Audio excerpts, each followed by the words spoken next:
Assalamualaikum warahmatullahi wabarakatuh. Saya akan membawa materi yang berjudul Penegak Hukum di Indonesia. Nama saya Pak Ahmad Biran Rizky dengan NIM 1604204089. Latar belakang. Indonesia adalah negara hukum. Hal ini secara tegas dituangkan dalam UUD NKRI tahun 1945. Sebagai negara hukum, tentunya segala perbuatan dalam kehidupan berbangsa dan bernegara harus diatur dengan hukum.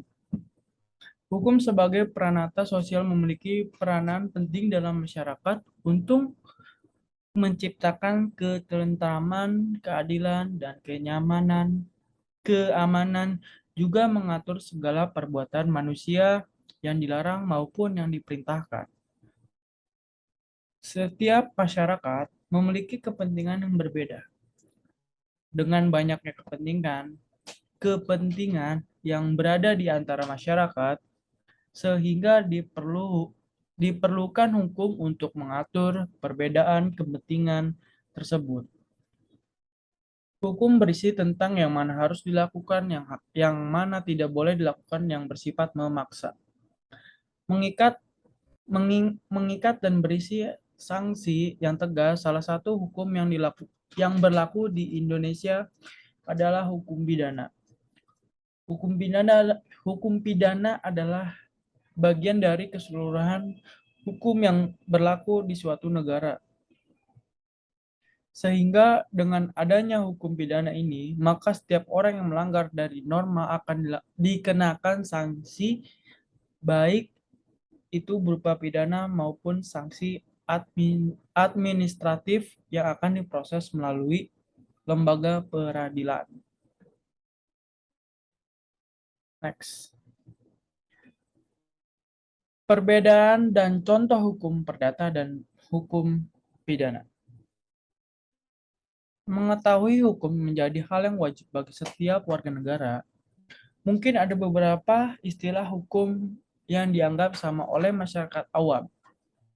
Tapi sebetulnya jauh berbeda, misalnya antara tersangka, terdakwa, dan terpidana, atau antara delik aduan dan delik laporan.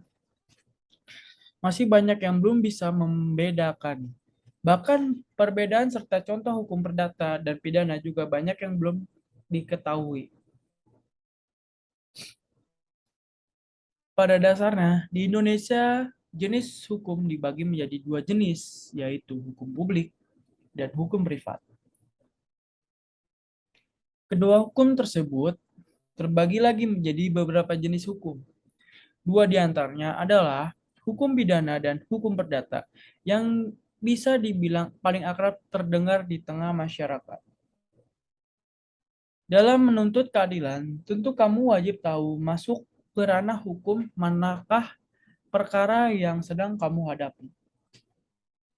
Khususnya bagi pelaku bisnis yang rawan penipuan, mengenal hukum perdata sangat penting.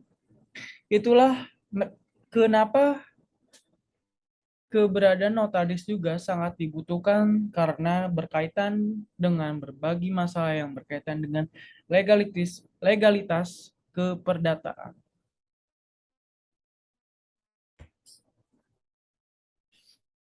Standar internasional dibagi tiga, yaitu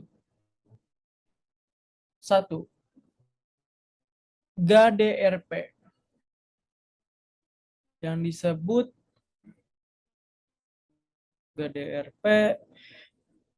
Hukum di Indonesia merupakan campuran hukum Eropa. Salah satu yang dikerap menjadi rujukan utama saat ini justru Undang-Undang Nomor 11 2008 tentang informasi tentang transaksi elektronik. 2. 1. Indonesia. Peraturan Presiden Nomor 32 Tahun 2019 tentang satu data di Indonesia dengan 1. Memberikan acuan pelaksanaan dan pedoman bagi instansi pusat daerah. Kedua, mewujudkan ketersediaan data yang akurat, mutakhir, terpadu, dapat dipertanggungjawabkan, serta mudah diakses. Tiga, ISO 2700-I. ISO 2700-I, suatu dokumen standar sistem keamanan informasi atau disebut SMKI, atau Informasi Security Management System, atau bisa disebut ISMI, yang memberikan secara umum mengenai apa saja yang harus dilakukan oleh organisasi atau enterprise. Oke, semoga materi yang disampaikan bermanfaat. Sekian dan terima kasih. Wassalamualaikum warahmatullahi wabarakatuh.